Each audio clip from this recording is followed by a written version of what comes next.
ಬನ್ನಿ ದೇಸಾಯಿಯರೇ, ಬಾ ತಾಯಿ. ದೂರದಲ್ಲಿ ಏಕೆ ನಿಂತಿರಿ? ಹತ್ತಿರ ಬನ್ನಿ.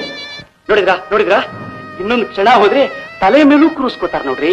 ಎಲ್ಲಿ ನಿಮ್ಮ ಮಗ ಶ್ರೀಧರ? ಚೆಂಡಿ ಹಿಡಿದು ಅಳುತ್ತಾ ಇದ್ದ. ಅವನ ವೇಣುಗೋಪಾಲ ಮನೆಗೆ ಕಳುಹಿಸಿಕೊಟ್ಟೆ. ಅದಕ್ಕೆ ನಿಧಾನವಾಯಿತು.